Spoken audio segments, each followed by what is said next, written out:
When my family and I visited my grandmother's house in the suburbs, I was drawn to an old, quaint house with a faded green shingle roof and oak wood interior.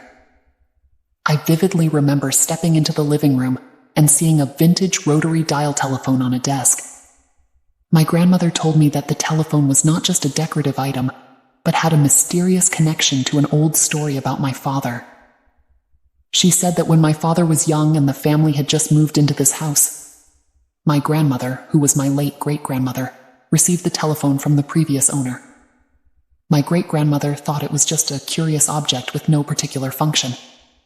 However, one day, while she was alone at home, she heard the sound of the telephone ringing.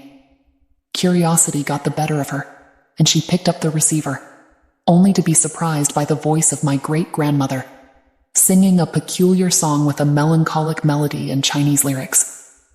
Although my great-grandmother didn't understand Chinese, she felt something familiar and emotionally stirring in my great-grandmother's singing. She wanted to ask her about the song, but when she tried to speak, the other end went silent. My grandmother continued her story, saying that after that incident, the telephone never rang again. My great-grandmother waited and hoped to hear my great-grandmother's voice again, but nothing happened. She asked my father about the song when he came back from school, but he knew nothing about Chinese or the family's ancestry. My great-grandmother decided to leave the telephone untouched in the living room, considering it as a memento of my great-grandmother. My grandmother's story left me curious and fascinated. I wanted to know more about the telephone and the peculiar song. However, I didn't get a chance to inquire further from my grandmother, because shortly after, she passed away from an illness. I felt saddened and regretful for not being able to have more conversations with her. I also couldn't forget about the telephone and the song. I tried to learn about Chinese language and my family's history, but to no avail. On one night, when both my parents were away, I was home alone, and I heard the ringtone of that telephone echoing in the darkness. I startled and trembled, unsure if I should pick up the receiver. The ringing persisted, as if demanding me to answer. I tried to calm myself and gather my courage as I approached the telephone and lifted the receiver. I heard a familiar voice, the voice of my grandmother. She was singing that peculiar song, with a melancholic melody and Chinese lyrics. It was the same song my great-grandmother had heard from that telephone. I couldn't believe my ears. I called out to my grandmother, but there was no response. She simply continued singing that song, as if trying to convey a message to me. I strained to listen and understand the lyrics of the song.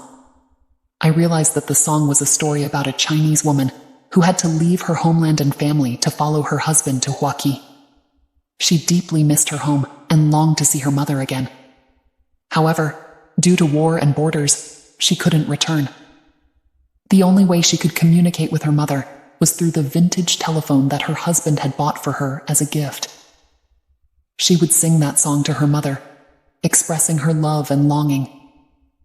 I realized that the woman in the song was my grandmother, my great-grandmother's mother. The song was the story of my family, a story that had been forgotten for generations. I felt touched and grateful to hear that song again from my grandmother's voice. I also realized that my grandmother had wanted to share this story with me before she passed away, but she didn't have the opportunity. She used this magical telephone to communicate with me, to pass down the cultural heritage of our family. But as I finished listening to the song, I couldn't hear my grandmother's voice anymore. Instead, I heard the mournful cries of the Chinese woman who was my great-grandmother. She was wailing and begging for my help. She said that she was trapped inside that telephone, unable to escape. She said that she was tormented and tortured by a dark and malevolent force, unknown to her. She pleaded to see me and my grandmother again, and to find peace. I was terrified and didn't know what to do. I tried to talk to her, but she couldn't hear me. I tried to hang up the phone, but the receiver couldn't be put down. I tried to pull the cord out of the socket, but it wouldn't come out. I felt a strong gravitational pull from that telephone, as if it wanted to draw me inside. I screamed for help and struggled, but no one could hear me. I could only hear the cries of my great-grandmother, and the mocking laughter of another voice, a sinister and terrifying voice. That voice said that I would pay for the sins of my ancestors and be trapped inside that telephone forever. From then on, I never saw light or heard human voices again. I could only hear the melancholic singing of my grandmother and the mournful cries of my great-grandmother.